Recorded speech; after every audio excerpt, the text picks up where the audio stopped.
ओम शांति। आज 28 अक्टूबर 2022 के साकार मधुर महावाक्य हैं। आज शुक्रिया दिवस पर हम सभी जगत नियंता का दिल से शुक्रिया करते हैं, जिन्होंने हमें जीवन जीने की कला सिखाई। हम सबको सिखाया आपके लिए हर घड़ी उत्सव है। ये ब्राह्मण जीवन उमंग उत्साह का जीवन है। जहाँ उमंग उत्साह है वहाँ हर कार्य सरल हो जाता है। जहाँ उमंग उत्साह है वहाँ हर घड़ी उत्सव है। जैसे शरीर में श्वास की गति नॉर्मल होना बहुत ज़रूरी है, ऐसे ही ब्राह्मण जीवन का श्वास उमंग उत्साह है। इसलिए कुछ भी हो जाए, उमंग उत्साह को कभी कम नहीं होने देना। बाबा ने आज समझाया, जो बच्चे बाबा को यथार्थ रीति पहचानते हैं वो बाबा से कभी ठगी नहीं करेंगे। कई बच्चे ठगी करते हैं, अपनी गलतियों को छिपा लेते हैं। बाबा ने समझाया, आप बच्चों को बाबा से कभी भी कुछ छिपाना नहीं। अगर कोई भूल हो जाए बाबा को सच बताना। जो बच्चे बाबा को पहचानते हैं वो इस विधि को जानते हैं कि बाबा को बताने से आधा माफ़ हो जाता है। सच्चे बाप से सच्चे रहना है और वो भूल दोबारा भी नहीं होनी चाहिए। आपस में कभी कोई बात हो जाती है, कोई बच्चे बाबा को छोड़ देते हैं। बाबा ने कहा, ऐसे छोड़ने वाले बच्चों को क्या कहेंगे? वायदा करो हम बाबा को कभी भी छोड़ेंगे नहीं। अगर कोई बाबा का बनकर बाबा को छोड़कर चले जाते हैं तो उन्हें मूर्खों का अवतार कहेंगे। बाबा ने सावधान किया, बहुत थोड़े बच्चे हैं जो मुझे याद करते हैं। 5 मिनट भी बुद्धियोग बाबा पर टिक जाए, ऐसे बहुत थोड़े बच्चे हैं। माया बुद्धियोग टिकाने नहीं देती है। आप बच्चों को याद के द्वारा माया जीत बनना है। सुनते हैं बाबा के मधुर बोल। बाबा कहते, मीठे बच्चे, भोलानाथ बाप एक है जो तुम्हारी झोली ज्ञान रत्नों से भरते हैं। भोलानाथ बाप एक है जो तुम्हारी झोली ज्ञान रत्नों से भरते हैं। वही कल्प वृक्ष का बीज रूप है। उनकी भेंट और किसी से कर नहीं सकते। बाबा ही इस कल्प वृक्ष का बीज रूप है। उनकी भेंट और किसी से कर नहीं सकते। क्वेश्चन है, बहुत बच्चे बाप को भी ठगने की कोशिश करते हैं, कैसे और क्यों? बाप को यथार्थ न पहचानने के कारण भूल करके भी छिपाते हैं, सच नहीं बताते। सभा में छिप कर बैठ जाते हैं। उन्हें पता ही नहीं धर्मराज बाबा सब कुछ जानता है। ये भी सजाओं को कम करने की युक्ति है कि सच्चे बाप को सच सच सुनाओ। ये भी सजाओं को कम करने की युक्ति है। सच्चे बाबा को सच सच सुनाओ। गीता भोलेनाथ से निराला कोई और नहीं, गोरीनाथ से निराला कोई और नहीं। ओम शांति। बच्चे समझ गए हैं कि भोलानाथ सदा शिव को कहा जाता है। शिव भोला भंडारी। शंकर को भोलानाथ नहीं कहेंगे, ना और कोई को ज्ञान सागर कह सकते। बाबा कहते, मैं आकर बच्चों को आदि मध्यंत की नॉलेज अथवा ज्ञान सुनाता हूँ। आदि मध्यंत की नॉलेज अथवा ज्ञान सुनाता हूँ तो एक ही ज्ञान का सागर ठहरा, न शंकर न अव्यक्त ब्रह्मा। अव्यक्त ब्रह्मा तो सूक्ष्म वतन में रहता है। बहुत इस बात में मूंझते हैं कि दादा को भगवान ब्रह्मा क्यों कहते हैं, लेकिन अव्यक्त ब्रह्मा को भी भगवान नहीं कह सकते। अब बाबा समझाते, मैं ही तुम्हारा पारलौकिक पिता हूँ। बाबा ही पारलौकिक पिता है। परलोक न स्वर्ग को न नरक को कहेंगे। परलोक है परे ते परे लोक, जहाँ आत्माएं निवास करती हैं। इसलिए उनको कहते हैं परम प्रिय पारलौकिक परम पिता, क्योंकि वो परलोक में रहने वाला है। भक्ति मार्ग वाले भी प्रार्थना करेंगे तो आंखें ऊपर ज़रूर जाएंगी। तो बाबा समझाते, मैं सारे कल्प वृक्ष का बीज रूप हूँ। एक शिव के सिवाय किसी को भी क्रिएटर नहीं कह सकते, वही एक क्रिएटर है, बाकी सब उनकी क्रिएशन है। अब क्रिएटर ही क्रिएशन को वर्षा देते हैं। सब कहते हैं हमें ईश्वर ने, खुदा ने पैदा किया, तो उसे एक ईश्वर को सब फादर कहेंगे। गांधी जी को तो फादर नहीं कहेंगे। बेहद का बाप, बेहद का रचता बाप एक ही है, वही समझाते हैं। विश्व पिता एक ही है शिव बाबा। गांधी जी को तो राष्ट्रपिता कहते हैं, विश्व पिता तो कहते ही नहीं।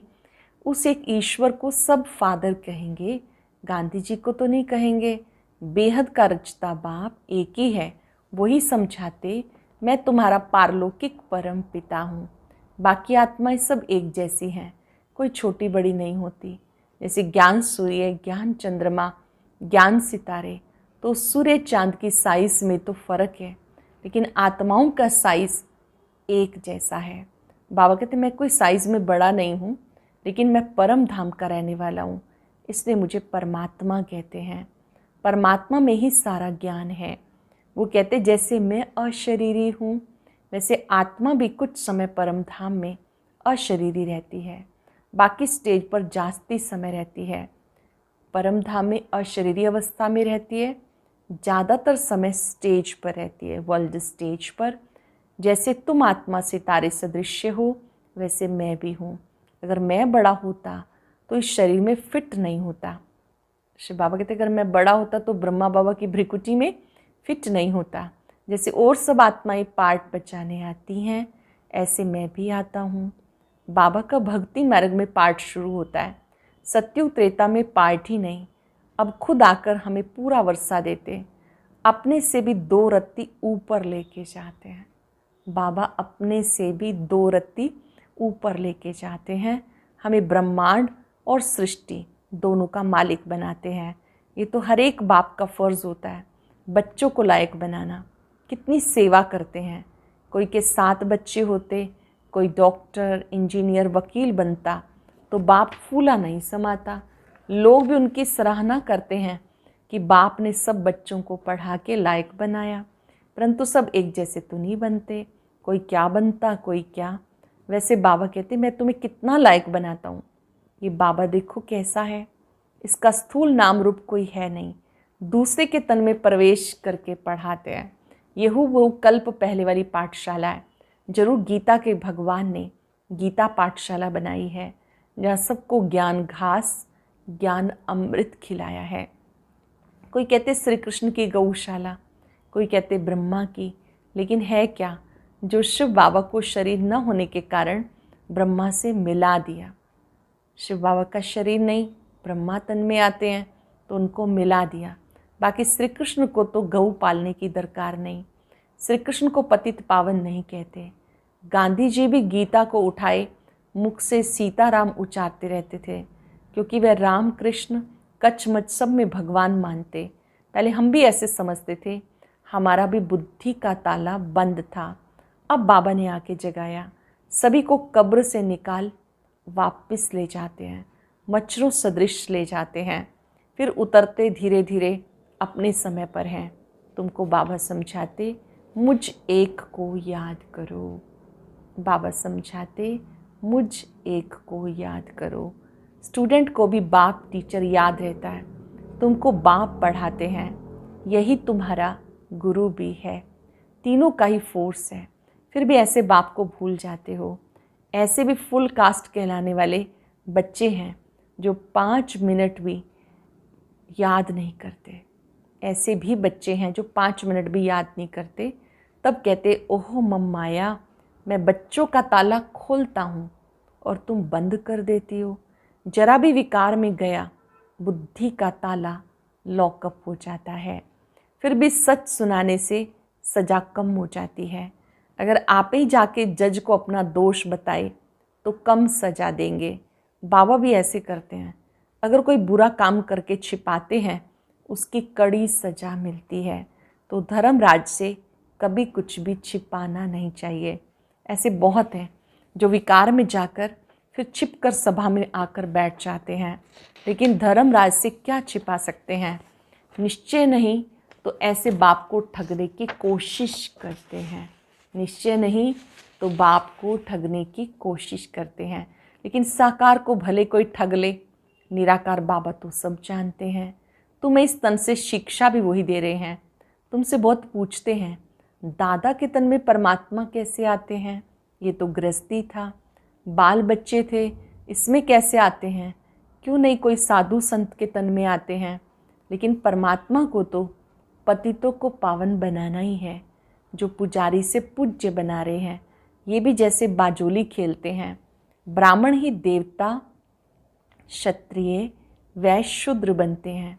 ये वर्ण भी भारत में है और कहीं वर्ण नहीं।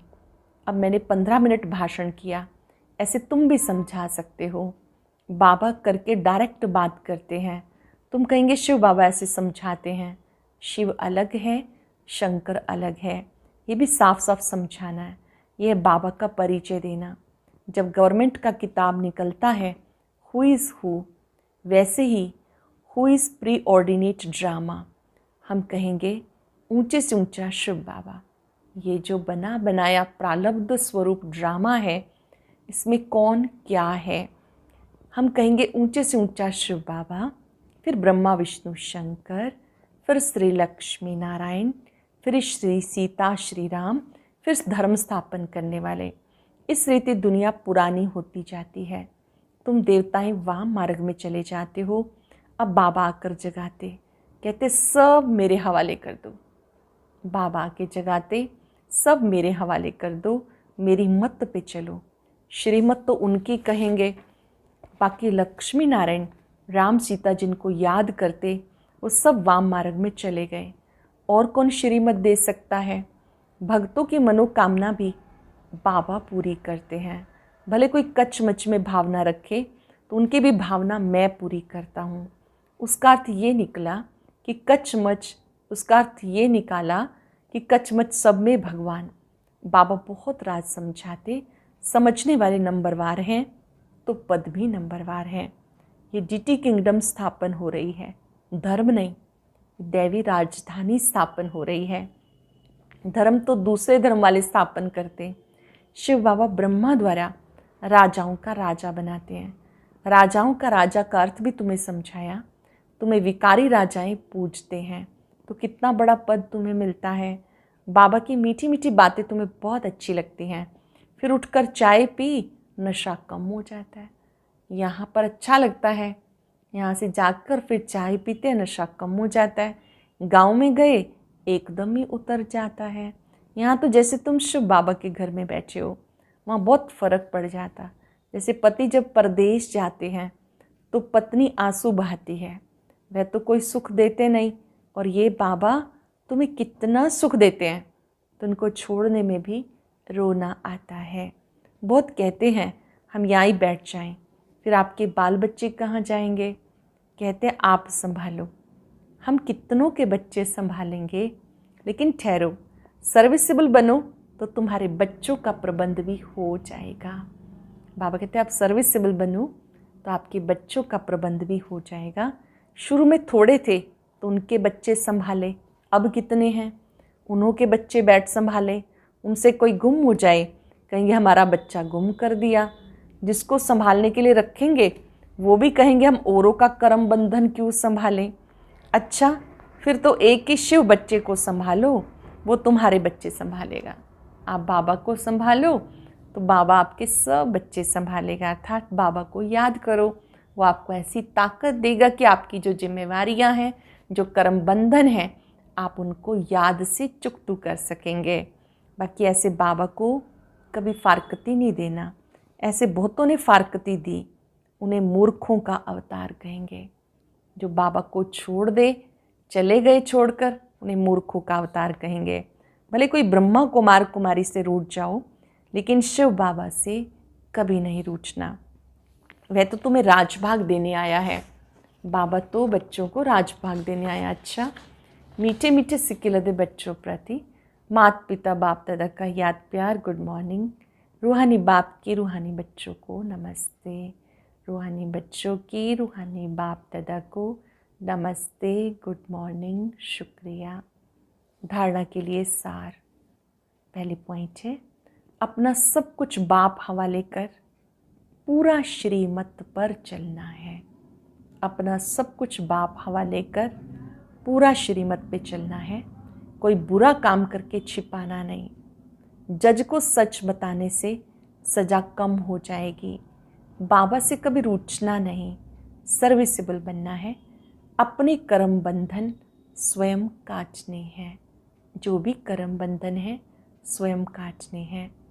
वरदान है, संगम युग की हर घड़ी को उत्सव के रूप में मनाने वाले सदा उमंग उत्साह संपन्न भव। संगम युग की हर घड़ी को उत्सव के रूप में मनाने वाले सदा उमंग उत्साह संपन्न भव। कोई भी उत्सव उमंग उत्साह के लिए मनाते हैं। आप ब्राह्मण बच्चों की जीवन ही उत्साह भरी जीवन है। जैसे शरीर में श्वास है तो जीवन है, ऐसे ब्राह्मण जीवन का श्वास उमंग उत्साह है। इसलिए संगम युग की हर घड़ी उत्सव है। लेकिन श्वास की गति सदा एकरस नॉर्मल होनी चाहिए। अगर श्वास की गति बहुत तेज हो जाए या स्लो हो जाए तो उसे यथार्थ जीवन नहीं कहा जाएगा। चेक करो, ब्राह्मण जीवन के उमंग उत्साह की गति नॉर्मल अर्थात एकरस है। ब्राह्मण जीवन के उमंग उत्साह की गति नॉर्मल अथवा एकरस है। स्लोगन है, सर्व शक्तियों के खजाने से संपन्न रहना ये ब्राह्मण स्वरूप की विशेषता है।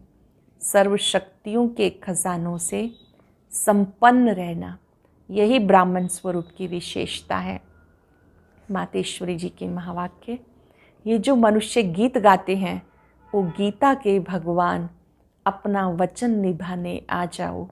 अब वो स्वयं गीता का भगवान अपना कल्प पहले वाला वचन पालन करने के लिए आया है।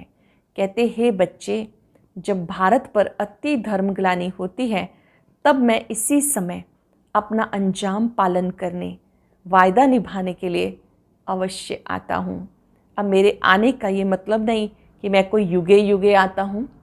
बाबा के आने का मतलब ये नहीं कि मैं कोई युगे युगे आता हूँ। सभी युगों में कोई धर्मग्लानि नहीं होती। धर्मग्लानि होती कलयुग में। तो मानो परमात्मा कलयुग के समय आता है, कलयुग फिर कल्प कल्प आता है, तो मैं कल्प कल्प आता हूँ, 5-4 वर्ष के बाद आता हूँ। कल्प में फिर 4 युग हैं, इसको ही कल्प कहते हैं। आधा कल्प सतयुग त्रेता में सतोगुण सतो प्रधान है, वहाँ परमात्मा के आने की कोई ज़रूरत नहीं। फिर तीसरा द्वापर युग से फिर दूसरे धर्मों की शुरुआत है। उस समय भी अति धर्मग्लानि नहीं। इससे सिद्ध है परमात्मा तीनों युगों में आता ही नहीं।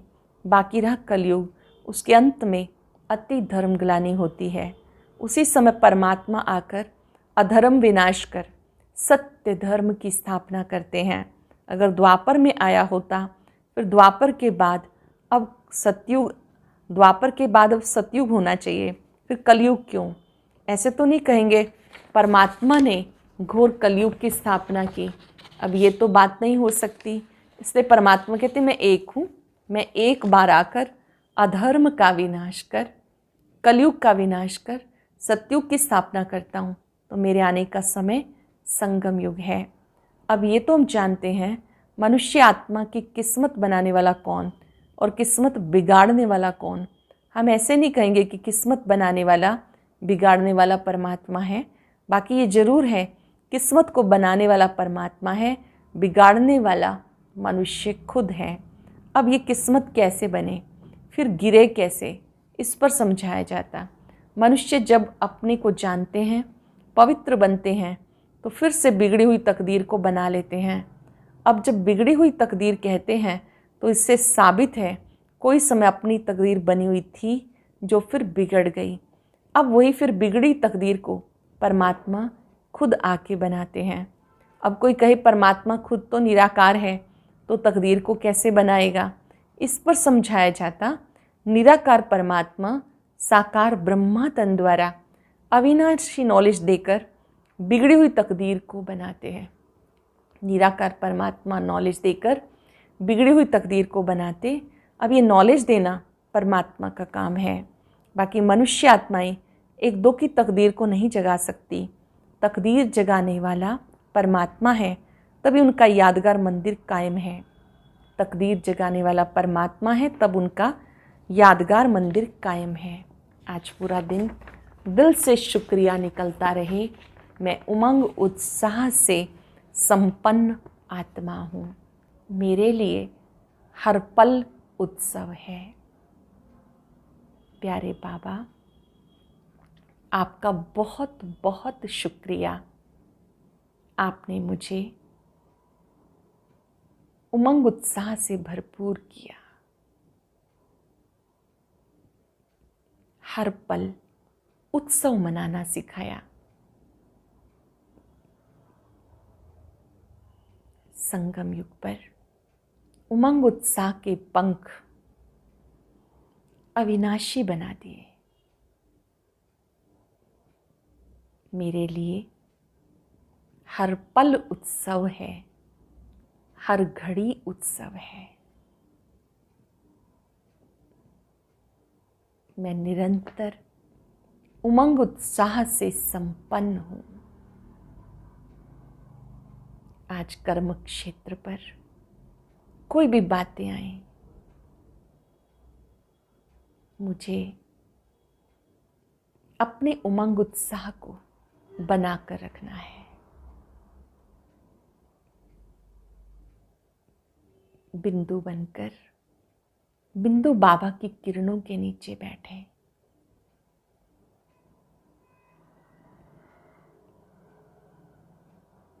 खुशियों के सागर बाबा से शक्तियों की, खुशी की किरणें प्राप्त करें।